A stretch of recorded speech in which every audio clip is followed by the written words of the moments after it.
یہ ہے تنازع، یہودی اپنی طرف کھینچ رہے ہیں، عیسائی اپنی طرف کھینچ رہے ہیں، اور مسلمان جن کا اصل حق ہے، چونکہ یہودی دین بھی ختم، عیسائی دین بھی ختم، منسوخ، اب دین ہے تو فقط دین محمدی، اس کے علاوہ کوئی دین نہیں ہے۔ اور نبی پاک جب چلے گئے تو ان کو عقل سے سوچنا چاہیے کہ معراج کی رات جب ہمارے نبی بھی مقتدی بن گئے اور مسلمانوں کا نبی امام بن گیا تو پھر تو ہر چیز ان کے قبضہ اختیار میں آ گئی نا۔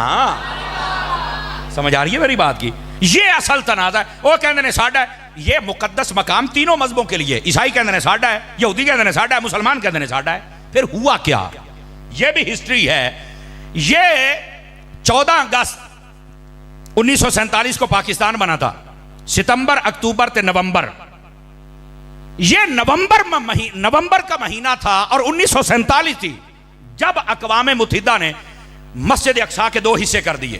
جیسے یہ مسجد اقصی ہے، اس کے 2 وچاڑے چماری کند، اگلا مشرق والا حصہ دے دیتا یہودیاں نو، بھئی تسی لے لو، پچھلا حصہ دے دیتا مسلماناں نو۔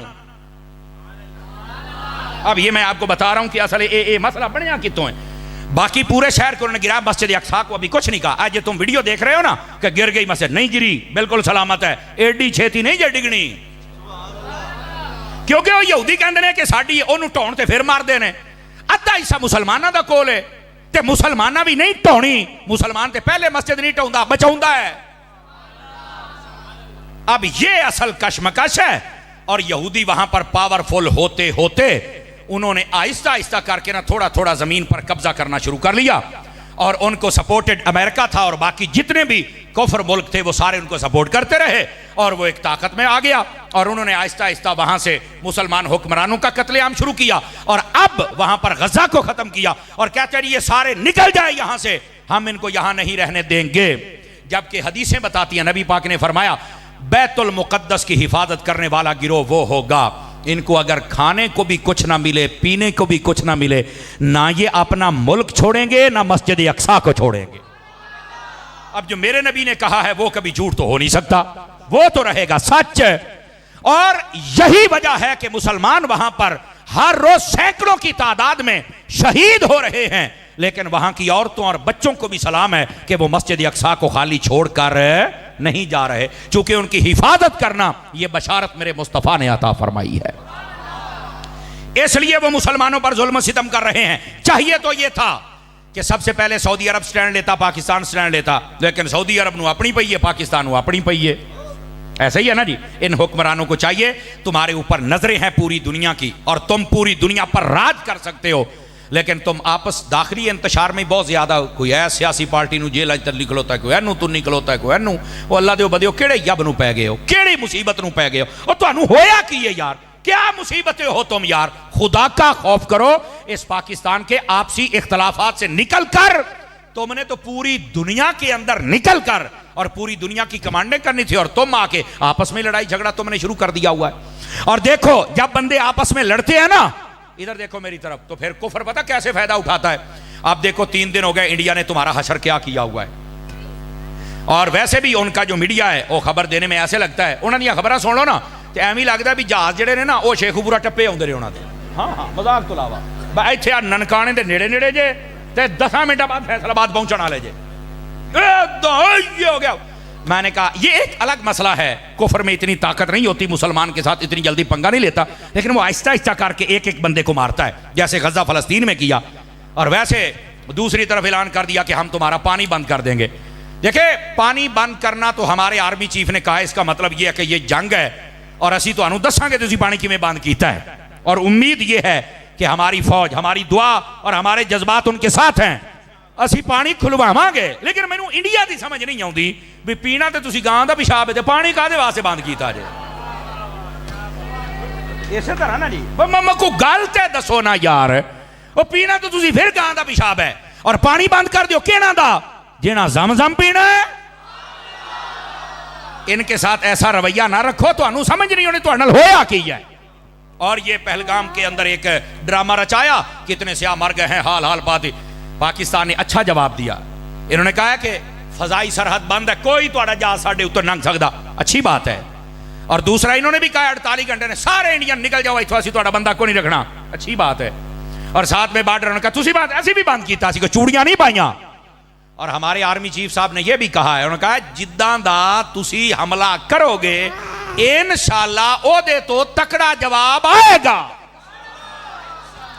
اور یہاں پر پہلی تو بات ہے عالمی دنیا کو سمجھنا چاہیے کہ یہ اگر جنگ لگ گئی تو یہ ایک ایٹمی جنگ ہوگی، یاد رکھو، بچے گا کوئی بھی نہیں، ٹھیک ہے؟ پہلی تو بات ہے دانش مندی سے کام لیں، اور دوسری بات یہ ہے کہ یہ جھوٹا پروپیگنڈا ہے، اس سے بچیں، اور تیسری بات یہ ہے ہمارے حکمرانوں کو ادھر دیکھو، ہمارے صحافیوں کو، ہمارے مذہبی بندوں کو، ہمارے تاجروں کو، ہمارے سیاستدانوں کو، ہماری اس فوج کو سوچنا پڑے گا کہ آخر یہ سارے ہم پر حملہ آور کیوں ہو رہے ہیں؟ کہیں ہم آپس میں اختلاف تو نہیں زیادہ کر بیٹھے؟ آپس کے اختلافات کو ختم کرو، صحافتی طور پر، تجارتی طور پر، سیاسی طور پر جتنے اختلافات ہیں تلخیاں کم کرو، مذہبی طور پر جتنے اختلافات ہیں کم کرو، مہربانی کرو، ختم کرو، اور سارے ایک پیج پر جمع ہو جاؤ، انہیں بتاؤ ہم مسلمانوں کی بھی حفاظت کرنا جانتے ہیں اور اپنے ملک وطن عزیز کی بھی حفاظت کرنا جانتے ہیں۔ سمجھ آ رہی ہے حضرات کہ کوئی نہیں آپ کو؟ تو اس واسطے جب مسلمان آپس میں اپنی سیٹوں کی طرف دیکھتا ہے تو پھر کفر ان پر حملہ آور ہوتا ہے، لیکن اللہ کی رحمت کے ساتھ ہماری فوج ایک طاقتور فوج ہے، اور یہی بات ہے جن کی فوج طاقتور ہوتی ہے ان پر کفر جلدی حملہ نہیں کر سکتا۔ اسی واسطے 3 دن ہو گئے ہیں، انڈیا کی ہمت نہیں، لیکن انہیں اوچھے ہتھ کنڈے ضرور استعمال کیے، لیکن میری دعا ہے اللہ تعالیٰ میرے ملک کی حفاظت فرمائے۔ ظاہری سبب فوج ہے، اللہ ہماری فوج کو طاقت اور ہمت عطا فرمائے، اور فوج کو بھی ہم یہ کہتے ہیں کہ جدو بندیاں دی لوڑ پوے تو پھر دسیا جے یا رسول اللہ کہنا لے اپڑ آؤں گے انشاءاللہ۔ اور تیسری بات میں نے جو کہی ہے بار بار دہرا رہا ہوں، ہمارے سیاسی طور پر، مذہبی طور پر، صحافتی طور پر یہ جتنے اختلافات ہیں ان کو ختم کرنا ہوگا۔ ہم اتنا آپس میں الجھ گیا کہ دیکھ لو دشمن ہمیں آنکھیں نکالنے لگ پڑا۔ میں نے ایک ویڈیو دیکھی چھوٹی سی، اس کے اندر نا 2 بارہ سنگ تھے، وہ آپس میں لڑ رہے تھے اور پیچھے سے شیر آیا، اس نے حملہ کیا اور دونوں کو مار ڈالا۔ نیچے تحریر لکھنے والا لکھتا ہے، اس نے کہا جب بندہ اپنوں سے لڑتا ہے تو دشمن یوں فائدہ اٹھاتا ہے۔ اپنوں سے لڑنا بند کیجئے، آپ جتنے گھروں میں ہیں اپنے بھائیوں سے مت لڑا کریں۔ جب آپ بھائی آپس میں لڑتے ہیں نا، اپنی برادری، جب آپ برادری سے لڑتے ہیں اپنے شہر سے نہ لڑیں، جب آپ شہر سے لڑتے ہیں تو پھر دشمن آپ کا وہ حشر کرتا ہے کہ آپ نے سوچا کبھی نہیں ہوتا۔ اپنے بھائیوں کے ساتھ رہیں، اپنے محلے والوں کے ساتھ رہیں اور اپنے شہر والوں کے ساتھ رہیں۔ یہ آج کل جو نوجوان ہیں نا چھوڑ چھکر، نویں نویں سیاستدان، اللہ دا نام جے تھوڑا پیچھے ہٹو، اے سیانے بندیاں دے نال بیٹھ کے انہاں دے کول سیکھو کہ تم نے ایک دوسرے کی عزت کیسے کرنی ہے، قدر کیسے کرنی ہے، کام کیسے کرنا ہے۔ چھوٹیاں چھوٹیاں گلاں تے اگلے دے نال مخالفت پا کے بیٹھ جاندے ہو۔ مہربانی فرماؤ، اپنے حال پر بھی مہربانی کرو اور باقی مسلمانوں کے حال پر بھی مہربانی فرماؤ۔ سمجھ آ رہی ہے کوئی نہیں آ رہی؟ یہ ہمارا فریضہ ہے میری جان، ہم جو منبر پہ بیٹھ کے ادا کر رہے ہیں کہ تلخیاں کم کرو، اختلافات کم کرو، جھگڑے کم کرو، تاکہ دشمن تمہارے سے فائدہ نہ اٹھا سکے۔ اور جب تم ایک مضبوط افراد بن جاؤ گے تم بھی ترقی کر جاؤ گے اور تمہارا ملک بھی ترقی کر جائے گا۔ ٹھیک ہے، یہ 2 باتیں آپ کو سمجھانا مقصود تھی۔ اب آ جائیے ذرا تیسری بات کی جانب۔ تھکے تو نہیں ہیں آپ حضرات؟ انشاءاللہ 12 گھڑیوں پہ بجیں گے، منہوں پہ نہیں بجنے دیں گے انشاءاللہ۔ اس سے پہلے آپ کی جان چھوڑ دی جائے گی، لیکن اتنی دیر تک آپ مجھے ٹائم دیجئے تاکہ فقیر آپ کی خدمت میں بات عرض کرے۔ یہ ہے زمینی حقائق غزہ کے اعتبار سے اور یہ انڈیا اور پاکستان کے حوالے سے، یہ زمینی حقائق ہیں۔ اب آ جائیے تھوڑا اگلی بات، ایسے معاملات ہوتے کیوں ہیں؟ یاد رکھیے قرآن و حدیث کا مطالعہ کر لیں۔ ایسے معاملات تب آتے ہیں جب بندہ قرآن و سنت کا راستہ چھوڑتا ہے۔ میرے بیٹے باتیں بند کریں گے؟ بیٹے دوبارہ میں پھر گزارش پیش کر رہا ہوں، میرے بچوں آپ کی ہمیں بہت ضرورت ہے۔ ادھر دیکھیں میرے بیٹے، پلیز، آپ ہماری فوج ہیں تے تسی ساڈی پنیری ہو، تہاڈی مینوں بڑی لوڑ ہے تے نبی پاک بھی بڑی بچیاں نال شفقت کردے سن تے تسی شفقت کرواؤ یار، مہربانی کرو، ہیں اللہ آپ کو خوش رکھے۔ ذرا توجہ میری طرف رکھیے۔ تیسری بات یہ ہے، ایسے موقع تب آتے ہیں جب بندہ اپنی من مرضیاں کرتا ہے اور قرآن و سنت کا راستہ چھوڑ دیتا ہے۔ خدا را ہم نیچے سے کام شروع کریں، ہونا تو چاہیے اوپر سے کام شروع ہو، لیکن اوپر والے جے بھنگ پی کے ستے نے تو چلو تھلے والے آپ جاگ جانے ہیں۔ ہمیں چاہیے کہ ہم اپنے معاملات کو اللہ رسول کے حکم کے مطابق بجا لائیں۔ کیا میں امید کروں کہ یہ معاملہ ہو سکتا ہے؟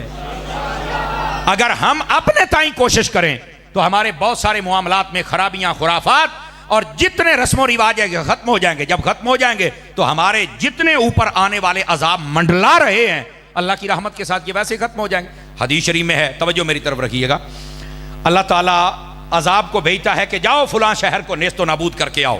عذاب اللہ بھیجتا ہے. عذاب ذرا غور سے سنیے گا. وہ عذاب آتا ہے اور بغیر تباہی مچائے واپس چلا جاتا ہے. تو اللہ رب العزت باوجود اس کے کہ ہر چیز کا علم رکھتا ہے, میرا رب پوچھتا ہے میں نے تو تمہیں بھیجا تھا کہ ان سب کو برباد کر کے, تو ویسے ہی واپس آ گیا, حالانکہ میرے اللہ کو سب پتہ ہے. تو وہ عذاب کہتا ہے باری تعالیٰ میں گیا تھا, میرا ارادہ تھا کہ میں ان سب کو برباد کر دوں, لیکن مسجد میں بیٹھ کر ایک بندہ تیرا ذکر کر رہا تھا, دوسرا تجھے سجدہ کر رہا تھا, اور تیسرا تجھ سے دعا کر رہا تھا. یہ ایسے بندوں کو جب میں نے دیکھا ہے تو میرا ارادہ بدل گیا کہ ان کو عذاب کیسے دوں جو تیرا ذکر کر رہے ہیں, جو تیری اطاعت اور فرما برداری میں مصروف ہیں. یعنی ایک بندہ اگر مصروف ہو تو سب سے عذاب ٹل جاتا ہے, اور اگر باقی سارے بھی مصروف ہو جائیں. اچھا ایک طرف یہ ہے, اب دوسری طرف سنیے گا. حدیث شریف میں ہے فرمایا کئی پہلے یعنی قوم بنی اسرائیل اور اس سے پہلے جتنی قومیں آئی ہیں ان کی بستیاں جب برباد ہونے لگی نا, توجہ میری طرف ادھر دیکھیے, فرمایا اس وقت کیا ہوتا تھا, فرشتے جب عذاب دینے آتے نا تو کئی فرشتے واپس چلے جاتے. اللہ فرماتا ان کو برباد کیوں نہیں, یا اللہ فلاں بندہ نیک ہے, فرمایا نہیں اس کا گھر پہلے برباد کرو. کہا کیوں, فرمایا وہ اتنی برائیاں دیکھ کر بھی خاموش بیٹھا ہوا ہے. میرے بھائی اگر اللہ کی رحمت ایک ذکر والے سے عذاب کو دور کر کے تمہیں بچا سکتی ہے, اور اگر کوئی برائیوں پر نہ بولے اور برائیوں کو اچھا سمجھنے لگ جائے اور چپ ہو جائے اور یہ کہے جینا جتھے لگا ہے لگا ہی رہے, اس وقت اللہ کا عذاب آتا ہے اور سب سے پہلے نیکوں کو برباد کرتا ہے, باقیوں کی تباہی بعد میں ہوتی ہے. اللہ کے بندو اپنے اندر یہ جرت پیدا کرو کہ اچھائی کو اچھائی کہو, برائی کو برائی کہو. کبھی تو ایسا کام آ جائے کہ نبی پاک کی ایک حدیث پہ عمل ہو جائے. میرے آقا کریم نے فرمایا صلی اللہ علیہ وآلہ وسلم, آپ فرماتے ہیں جب کوئی برا کام دیکھو تو سب سے پہلے فرمایا اپنی زبان سے روکو. زبان سے نہیں روکتے, ہاتھ سے روکو. ہاتھ سے نہیں روک سکتے, دل سے تو برا جانو نا. آج زمانہ وہ ہے دل سے برا جاننے والا کام بھی آہستہ آہستہ جا رہا ہے. اور یاد رکھو جس دن یہ ختم ہو گیا پھر عذاب کا انتظار کرنا. میرے نبی نے فرمایا جب فتنے بڑھ جائیں گے اس وقت ہوگا کیا, توجہ میری طرف ایک ایک بات سننے والی ہے. میرے آقا کریم نے فرمایا جب فتنے بڑھ جائیں گے پہلی نشانی یہ ہوگی کہ لوگ دین کو چھوڑ جائیں گے. دوسری نشانی لوگ جاہل کو اپنا پیشوا بنائیں گے, عالم کو اپنا دشمن سمجھیں گے. آج وہی صورتحال ہے. مرزا جیسا جاہل جس کو کمرے میں باندھا ہوا ہے اس کو تو اپنا پیشوا مانا جا رہا ہے, اور جو علماء میدان عمل میں ہیں ان کو کہا جاتا ہے مولوی نے ساریاں جنا کیتا ہے. نہیں, مولوی ہی ہے جو تیرا ایمان بچا رہا ہے, مولوی ہی ہے جس نے مسجد آباد کی ہیں, مولوی ہی ہے جو 5 وقت کی اذان دیتا ہے. بلکہ مسلم شریف کی حدیث ہے نبی کریم علیہ السلام نے ارشاد فرمایا لا تسبوا الدیک فإنہ یوقظ للصلاۃ. فرمایا کبھی مرغ ککڑ ہوندا نا, ککڑ تہجد ٹائم کدی بانگ دے نا تو فرمایا اس کی آواز کو برا نہ سمجھنا, اس کو گالی نہ دینا. کیوں, فرمایا یہ تمہیں نماز کے لیے جگاتا ہے. اس کی شرح کے اندر علماء لکھتے ہیں لوگو یہ تمہارے لیے سبق ہے, اگر کوئی بندہ مرغ اذان دے تو اس کو برا نہیں کہہ سکتا, تو جو عالم 5 وقت اذان دیتا ہے ان کو برا کیسے کہہ سکتے ہو. ان علماء کی عزت کو سمجھو, وقار کو سمجھو. لیکن نبی پاک نے فرمایا یہ پنکھا باندھی رہے تو ٹھیک ہے, آپ بس تقریر سنیں انشاءاللہ خیر ہو جائے گی. ادھر دیکھیے نا, پسینہ پسینہ آئے گا تو میری طبیعت کھلے گی نا. توجہ میری طرف رکھیے, ذرا سیدھا ہو کے, اگر ناراض نہ ہوں تو, تھکے ہوئے بھی نہ ہوں تو سیدھے ہو کے بیٹھیے, اور اتنے سبحان اللہ کہ مجھے پتہ لگے کہ بندے جاگ رہے ہیں. ویسے نہ بھی کہیں تو تقریر ہو جائے گی. یہ تھوڑی سبحان اللہ نہ سانو تقریر نہیں آؤندی, سانو ویسے ہی آؤندی ہوندی, لیکن یہ ایک ربط ہوتا ہے گفتگو کا, وہ جڑا رہتا ہے. ادھر دیکھیں میرے نبی پاک صلی اللہ علیہ وسلم نے فرمایا فتنے جب عروج پہ ہوں گے نشانیاں, توجہ ہے, نبی پاک نے فرمایا جاہل کو اپنا پیشوا بنایا جائے گا اور عالم کو پیچھے کیا جائے گا. کمینے بندے کو عزت دی جائے گی اور عزت والے کو ذلیل سمجھا جائے گا. نبی پاک نے فرمایا شراب عام ہوگی اور روکنے والے کو برا سمجھا جائے گا. فرمایا سڑک کنارے پر عورتیں بدکاری کریں گی اور روکنے والا کوئی نہیں ہوگا. آج ساری سڑک کنارے کھڑی ہیں, جہاں سے بٹھاؤ گاڑی میں لے کے چلے جاؤ, یہی بدکاری اور کس کو کہتے ہیں. میرے نبی نے فرمایا اپنی بیوی کو ماں پر ترجیح دی جائے گی اور بیوی کی عزت کو آگے بڑھایا جائے گا, ماں کو پیچھے پھینکا جائے گا. فرمایا دوستوں کی عزت کی جائے گی, اپنے باپ کی عزت نہیں کی جائے گی. یہ میرے نبی نشانیاں بتلا رہے ہیں. فرمایا خیانت عام ہوگی, جھوٹ عام ہوگا, دھوکہ عام ہوگا, اور فرمایا اس وقت ایک اور مسئلہ، ناچ گانے والیاں بھی عام ہوں گی، جہاں چاہو تم ناچ گانا ان کا دیکھ سکتے ہو۔ آج یہ حالات تمہارے سامنے ہے، اور ہمارے کئی لوگوں نے ماحول ایسا بنا دیا، محفل کرنی ہو تو اجازت لینی پڑتی ہے سیکورٹی کی، اور اگر کنجر نچوانے ہوں تو کوئی اجازت نہیں ہے، سارے کنجر کھڑے ہو کے دیکھنے شروع کر دیتے ہیں۔ معذرت کے ساتھ کوئی جملہ سخت ہو تو مجھے معاف کر دینا، اور یہ سختی اگر ہم کرتے ہیں تو ہمیں بھی ڈاکٹر سمجھا جائے کہ جو آپریشن کرتے وقت چھری چلاتا ہے تو تمہیں تکلیف نہیں ہوتی، بھی ساڈے فائدے واسطے کردا پیا ہے، تے سانو بھی مذہبی ڈاکٹر سمجھ لو، خیر ہے۔ ہن چپ ہو گئے جے جناب، ہیں اسی بھی اگر آپریشن کرتے پے تو نکا موٹا سانو بھی کٹ لا لین دے میرا پوت، ٹینشن نہ لے۔ تو یہ نبی پاک صلی اللہ علیہ وسلم نے اس بات کو واضح فرمایا۔ سوال یہ ہے، ادھر دیکھیں میری طرف، شیشہ میں نے آپ کے سامنے کر دیا، ہر بندہ کھڑا ہو کے اپنا چہرہ دیکھ رہے ہیں، اس کے اندر کیسا نظر آتا ہے؟ ہر بندے کو اپنا چہرہ دیکھنا چاہیے، اور اگر یہ گندی تصویر اس چہرے میں نظر آئے تو پھر شیشے کو نہ توڑو، اور میں نے شیشہ دکھایا مجھے برا نہ کہو، بلکہ اپنا چہرہ دھو کے آؤ۔ سمجھ آ رہی ہے نا حضرات؟ ہم سب کو اپنی اصلاح کرنی ہوگی، یہ فتنوں کا دور ہے، اور اس کے اندر وہی کام ہو رہا ہے جو آپ دیکھ رہے ہیں اور جو میرے نبی نے فرمایا تھا۔ جبکہ حقیقت کیا ہے؟ رحمت عالم صلی اللہ علیہ وآلہ وسلم، آپ کے اگر دین کو دیکھا جائے اس میں تو خیر ہے، رحمت ہے، شفقت ہے۔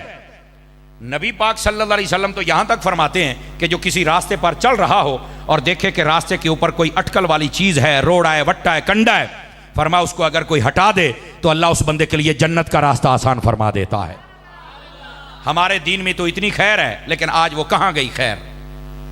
ہمارے دین کے اندر اتنی خیر ہے، نبی پاک صلی اللہ علیہ وسلم آپ نے فرمایا، غور سے سنیے گا، بنی اسرائیل کی ایک بدکارہ عورت تھی، فرمایا اپنے گندے مقصد پہ جا رہی تھی، بخاری شریف میں روایت ہے، کتا ایک پیاس سے مر رہا تھا، اس نے اپنا جوتا اپنے دوپٹے سے باندھا اور کنویں میں لٹکایا اور اس کے اندر پانی نکال کے کتے دے منہ چ پایا، وہ جان بچ گئی۔ اللہ نے اس وقت کے نبی علیہ السلام سے کہا اس عورت کو کہے ہمیں تیری ادا یہ پسند آ گئی، ہم نے تیرے گناہ معاف کر دیے ہیں، اچھے عمل کر، ہم نے تمہیں جنتی بنا دیا۔ ہمارے دین میں جان بچانے پر اتنا بڑا اجر ہے، تو جہاں بدکار عورت کتے کی جان بچائے اس کا یہ حال ہے، تو جہاں ایک مسلمان کی جان بچائے۔ بات سمجھ آ رہی ہے حضرات کہ کوئی نہیں آ رہی؟ ہم کہاں چلے گئے؟ ہم نے اپنے راستے بدل لیے، اور پھر ہم کہتے ہیں غزہ کے مسلمانوں پر حملے ہو گئے، پھر ہم کہتے ہیں انڈیا سانو اکھاں کڑ ہے۔ ہم اپنے کرتوتوں پر بھی تو غور کریں نا میرے بھائی۔ ہمارے جو پہلی امتیں، آپ کو پتا ہے ان کے اوپر عذاب کیوں آئے تھے؟ قرآن مجید کہتا ہے سب سے زیادہ وجوہات دو بیان کی ہے، ناپ تول میں کمی کرتے تھے، نبیوں کی نافرمانی کرتے تھے۔ بتائیے یہ قوم ناپ تول میں کمی کر رہی ہے کہ نہیں کر رہی؟ بتاؤ مجھے ذرا۔ لیکن شکر کرو ابھی پتھر نہیں برسے، شکر کرو ابھی چہرے نہیں بگڑے۔ نبی پاک نے فرمایا تھا جب ایسا موقع آ جائے لوگ بددیانتی پر اتر آئیں اور فخر سمجھیں، فرمایا پھر انتظار کرنا زلزلے کا، سرخ اندھیریوں کا اور بے موسمی بارشوں کا۔ اب اسلام آباد میں آپ نے دیکھا کیسا زالہ باری ہوئی، دیکھی ہے نا آپ نے؟ گاڑیاں تباہ کر دی، سارے بندے ہوئے ہوئے ہوئی، اتنا نقصان۔ میں کہا جتھے 4 برف دے گوڑے ڈگے نے اوتھے تسی انہیں چیک دے پے ہو، تو غزہ کے اندر تو اتنے بمب گرے، تب تکلیف کیوں نہیں ہوئی تھی؟ ہمیں سوچنا ہوگا۔ یہ ہمارے کرتوتوں کے پیش نظر ہے سب کچھ۔ بھائی اپنے آپ کو سنبھالو۔ آج کل کا نوجوان یہ مسجد میں نظر کیوں نہیں آتا؟ یہ فیسٹیول کی زینت کیوں نظر آتا ہے؟ یہ نوجوان اپنے دوستوں کو ترجیح دیتا ہے، اپنے باپ کی عزت کیوں نہیں کرتا؟ آج کل کا یہ جوان یہ اخبار پڑھتا ہے، نیوز پر نظر رکھتا ہے، یہ رب کا قرآن کیوں نہیں پڑھتا؟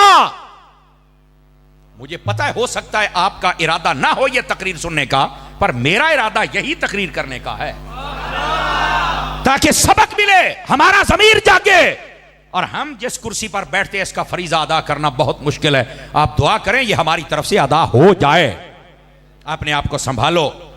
نبی پاک صلی اللہ علیہ وسلم، آپ کی احادیث پڑھو، نبی پاک نے فرمایا وہ جوان جو جوانی میں توبہ کرتا ہے اللہ رب العزت قیامت والے دن عرش کا سایہ عطا کر دیتا ہے۔ وہ بندہ جس کا دل مسجد میں لگ جاتا ہے اللہ قیامت والے دن عرش کا سایہ عطا کرتا ہے۔ وہ بندہ جو عادل حکمران بن جائے، فیصلہ صحیح کرے، اللہ قیامت والے دن عرش کا سایہ عطا کرتا ہے۔ فرمایا وہ بندہ جس کو کسی عورت نے کہا میرے ساتھ منہ کالا کر اور اس نے کہا میں نہیں کر سکتا، فرمایا اللہ تعالیٰ اس کو قیامت والے دن اپنے عرش کا سایہ عطا فرمائے گا۔ یہ میرا رب فرما رہا ہے، یہ حدیث ہے، یہ میرے نبی نے ارشاد فرمایا ہے۔ آج ہمارے معاشرے کو ان چیزوں کی ضرورت ہے۔ نبی پاک علیہ السلام نے فرمایا، بخاری شریف میں حدیث ہے، غور سے سنیے گا، مصیبتیں ٹالنی ہے نا تو اپنے کردار کو بدلنا پڑے گا۔ بخاری شریف میں حدیث ہے، رحمت عالم علیہ السلام فرماتے ہیں، بنی اسرائیل کے 3 بندے جا رہے تھے اور پہاڑی سفر تھا، اندھیری آ گئی، بارش آ گئی، شدید طوفان چلا، وہ ایک غار میں بیٹھے، اوپر سے پتھر گرا اور غار کا دروازہ بند ہو گیا۔ یہ حدیث ہے، یہ گپ نہیں ہے، ویسے یہ 5ویں کی کتاب میں بھی یہ مضمون تھا کسی وقت، پتہ نہیں اب ہے یا نہیں ہے، تو یہ حدیث ہے بخاری شریف کی، ذرا غور سے سنیے سارے میرے دوست، میرے احباب۔ فرمایا کہ انہوں نے بڑا دھکا لگایا لیکن وہ بالکل کامیاب نہ ہوئے اور وہ راستہ نہ کھلوا سکے، نہ کھول سکے۔ اب تینوں سوچ بچار میں پڑ گئے کہ راستہ ایک ہی اور وہ موت ہے، اس کے علاوہ کوئی راستہ نہیں۔ ایک کے دل میں یہ خیال آ گیا کہ یار آج ہمیں نا کسی نیکی کا وسیلہ دینا چاہیے، ہو سکتا ہے اللہ یہ مصیبت ٹال دے۔ بخاری شریف ہے، ذرا غور سے سنیے۔ ایک نے کہا ٹھیک ہے میں اپنی نیکی کا وسیلہ دیتا ہوں، اس کو اپنی زندگی کی یہ نیکی یاد تھی، سنیے کیا وہ کہتا ہے، باری تعالیٰ تیرے تو علم پاک میں ہے کہ میرے ماں باپ بھی تھے اور میرے چھوٹے بچے بھی تھے اور میں بکریاں چراتا، جب میں واپس آتا تھا تو میں نے کبھی اپنے بچوں کو دودھ پہلے نہیں پلایا تھا، میں پہلے اپنے ماں باپ کو پلاتا تھا۔ میرے اللہ یہ صرف تیرے نبی کی تعلیم کی وجہ سے تیری رضا کے لیے میں کرتا تھا۔ اور اس نے کہا، یہ بخاری میں ہے، باری تعالیٰ وہ رات تو میں تو بھول سکتا ہوں پر تو کیسے بھولے، تو رب ہے، کہ جب میں آیا اور میرے ماں باپ سو گئے، میرے بچے بلک رہے تھے، میں نے دودھ ان کو نہیں پلایا، پہلے اپنے ماں باپ کو پیش کیا، بعد میں بچوں کو۔ باری تعالیٰ اگر یہ ماں باپ کے ساتھ حسن سلوک تیری رضا کے لیے تھا اور تو نے قبول کیا ہے تو آج یہ میری مصیبت تو ٹال۔ فرمایا یہ کہنے کی دیر تھی، پتھر کو جھٹکا لگا اور باہر سے روشنی کی لکیر آنا شروع ہو گئی۔ ان کو سمجھ آ گئی کہ نیکی قبول ہو گئی، یہ وسیلہ۔ دوسرے سے کہا تو اپنی نیکی یاد کر۔ میرے سارے دوست غور فرمائیں، چھوٹے بڑے۔ دوسرے نے کہا باری تعالیٰ تیرے تو مبارک علم ہے کہ میرے پاس ایک مزدور مزدوری کیا کرتا تھا اور ہفتے کے اس کے صرف 2 کلو چاول بنتے تھے۔ کتنے کلو بھائی جان؟ 2 کلو۔ اور باری تعالیٰ تیرے تو مبارک علم ہے کہ ایک مرتبہ میں نے جب اس کو 2 کلو چاول دیے تو اس نے مجھے کہا کہ میری امانت ہے تیرے پاس، مجھے کوئی ضروری کام ہے، میں جا رہا ہوں، جب بھی واپس آیا میں لے لوں گا، میری امانت کو سنبھال کے رکھنا، میں بڑا غریب ہوں۔ باری تعالیٰ پھر تیرے علم میں ہے نا کہ وہ ایک عرصے تک نہیں آیا، میں نے وہ چاول جب خراب ہونے لگے تو زمین میں ڈال دیے، اس کی پنیری بن گئی، پھر میں نے اس کو مزید کاشت کیا تو وہ پہلے 2 کلو تھے، پھر 2 بورے بن گئے، پھر وہ بندہ نہیں آیا تو میں نے ان کو بیچ کر ایک گائے خرید لی، پھر وہ گائے نے بچے دینے شروع کر دیے، پھر وہ بندہ نہیں آیا، 2 4 10 15 20 گائے ہو گئیں، تو پھر میں نے ایک غلام خریدا جو ان گایوں کو چرائے کرتا تھا۔ باری تعالیٰ اتنے یعنی 30 40 سال کے بعد وہ بندہ آیا اور آ کے کہتا ہے اے اللہ کے بندے میرے 2 کلو چاول دے دے۔ تو باری تعالیٰ تجھے تو پتا ہے میں نے 2 کلو چاول نہیں دیے تھے، میں نے کہا تھا یہ گائیں بھی تیری ہیں، یہ بخاری شریف ہے، یہ ساری گائیں بھی تیری ہیں، یہ غلام بھی تیرا ہے۔ اور اس نے رو کے مجھے کہا تھا یار غریبوں کا لوگ پہلے بڑا مذاق اڑاتے ہیں، میرا مذاق نہ اڑا یار، میں پہلے پتہ نہیں کتنا ستایا گیا ہوں اور اتنا عرصہ پتہ نہیں کیسے، میرے 2 کلو چاول دے دے، جو میرا گزارا ہوگا میں کر لوں گا، پر مذاق نہ اڑا، میں بڑا غریب ہوں یار۔ لوگ تو پہلے غریبوں کو بڑا ستاتے ہیں۔ تو میں نے مسکرا کے اسے سینے لگایا اور اسے کہا تھا اے اللہ کے بندے یہ گائے بھی تیری ہیں، یہ غلام بھی تیرا، یہ سارا ریوڑ تیرا ہے۔ باری تعالیٰ وہ روتا بھی تھا اور خوشی سے مجھے دعائیں بھی دیتا تھا اور جا رہا تھا، اے اللہ اگر یہ نیکی تیری رضا کے لیے تھی تو آج میری مصیبت تو ٹال۔ اس نے جب یہ وسیلہ دیا تو کہا کہ پھر پتھر کو ایک جھٹکا لگا اور مزید روشنی آئی، لیکن بندہ باہر نہیں جا سکتا تھا۔ پھر تیسرے بندے کو کہا تو بھی نیکی یاد کر، تو وہ رونے لگ پڑا۔ انہوں نے کہا کیوں روتا ہے؟ کہتا یار ہے راز کی بات پر آج مجھے کرنی پڑے گی۔ اور کیا بات ہے؟ وہ کہنے لگا میرے باری تعالیٰ تو جانتا ہے کہ میں اپنے چچا کی بیٹی پر فدا ہو گیا تھا، میرے اللہ ہم نے آپس میں رابطہ شروع کیا اور ایک مقام طے کیا کہ جہاں پر ہم بدکاری کریں، اے اللہ ہم وہاں پہنچے اور وہاں پر قریب تھا کہ ہم یہ کالک اپنے منہ پہ مل لیتے، لیکن اس عورت کے منہ سے نکلا کہ ہمیں رب سے ڈرنا چاہیے۔ باری تعالیٰ پھر تجھے پتا ہے نا کہ میرے جسم پر کپ کپی طاری ہو گئی، نہ میں نے کچھ کیا نہ اس نے، ہم توبہ کرتے بھاگ نکلے۔ باری تعالیٰ اگر یہ نیکی تیرے ڈر سے تھی، تیری رضا کے لیے تھی تو آج یہ مصیبت تو ٹال۔ کہا یہ کہنے کی دیر تھی، پتھر کو جھٹکا لگا اور سارے راستے کھل گئے۔ عزیزو اپنے کردار کو بدلنا پڑے گا. اور علماء نے لکھا ہے جو چاہتا ہے میری رکاوٹیں ہٹ جائیں اس بندے کو چاہیے کم از کم یہ 3 نیکیاں کرے. ماں باپ کی عزت کرے, ہر رکاوٹ دور ہو جائے گی. فرمایا دوسری, غریبوں کا حق نہ کھائے, ہر رکاوٹ دور ہو جائے گی. اور تیسری, کبھی بدکاری نہ کرے, اللہ ساری رکاوٹیں دور فرما دے گا.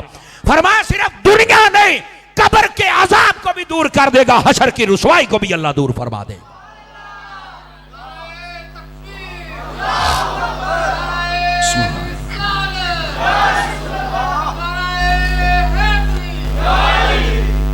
میرے عزیز اور پیارے دوست, جب تک ہم اپنا کردار نہیں بدلیں گے, ہم اپنے آپ کو نہیں سنبھالیں گے, اس وقت تک یہ رکاوٹیں ہمارے سامنے آتی رہیں گی.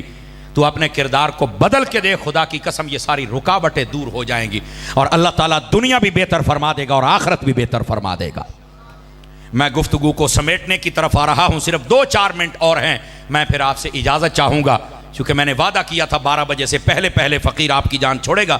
ویسے بھی لگ بھگ گھنٹہ ہو گیا ہے گفتگو کو, لیکن اس بات کو ہم سمجھنے کی کوشش کریں. اتنی بڑی تعداد میں ہم لوگ بیٹھے ہیں اور ہم سستیاں کرتے ہیں قرآن پڑھنے میں, نماز پڑھنے میں, اور ہمارے معاملات کے اندر کتنی سستیاں ہیں. اور لوگوں نے نا اپنا ایک دین بنایا ہوا ہے. جو دکان بنا کے بیٹھے کہتے ہیں اس کی حلال کمانا بھی تو عبادت ہے. تو بھائی نماز پڑھنا عبادت نہیں ہے, اور جو نماز پڑھتا ہے اس کو کمانے کی فکر نہیں ہو. کہتا بھائی نمازاں پڑھو, اپنی قبر سیدھی کرو, کیا جڑے باقی 6 جب میں نہیں ہے نا ان کے سیدھا کرنا ہے. آپ توجہ نہیں فرما رہے میری بات پر. ہر بندہ اپنے ذہن کے مطابق ذہن بنا کے, اور خود مفتی نہ بنو, دین کو سمجھو میری جان.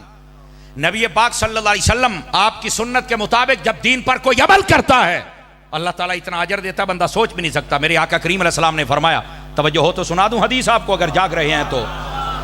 رحمت عالم علیہ السلام نے فرمایا جو بندہ فجر کی نماز پڑھ کے اپنے گھر سے نکلتا ہے وہ اللہ کا جھنڈا اپنے ہاتھ میں لے کے نکلتا ہے. اس کی شرح میں علماء نے لکھا ہے, فرمایا جدھر بھی جاتا ہے اللہ فتح عطا فرما دیتا ہے.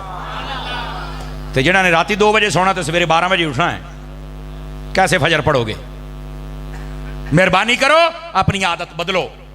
پھر کہتے ہو دفتر جاتے ہیں کام نہیں ہوتا, رشوت دینی پڑتی ہے. ماشاءاللہ تم آیا ہی بڑے سیدھے طریقے نال ہے. سمجھ آ رہی ہے نا؟ اب دوسری بات, میرے نبی نے فرمایا جو فجر کی نماز پڑھے بغیر نکلتا ہے وہ شیطان کا جھنڈا اپنے ہاتھ میں لے کے نکلتا ہے. تو جدے ہاتھی شیطان دا جھنڈا ہونا ہے انہوں کھے کامیابی لبنی ہے. نماز فجر یہ حدیث ہے. دوسری حدیث رحمت عالم علیہ السلام نے ارشاد فرمایا جو بندہ عشاء کی نماز پڑھ کے سو جائے اللہ تعالیٰ اس کو آدھی رات عبادت کا ثواب عطا فرماتا ہے. حدیث آدھی رات, مسلم شریف میں حدیث ہے. تو ایک صحابی نے پوچھا حضور باقی آدھی رات کا کیا بنے گا؟ فرمایا جو بندہ اٹھ کے فجر پڑھ لے اللہ تعالیٰ باقی آدھی رات بھی عبادت کا ثواب عطا فرماتا ہے.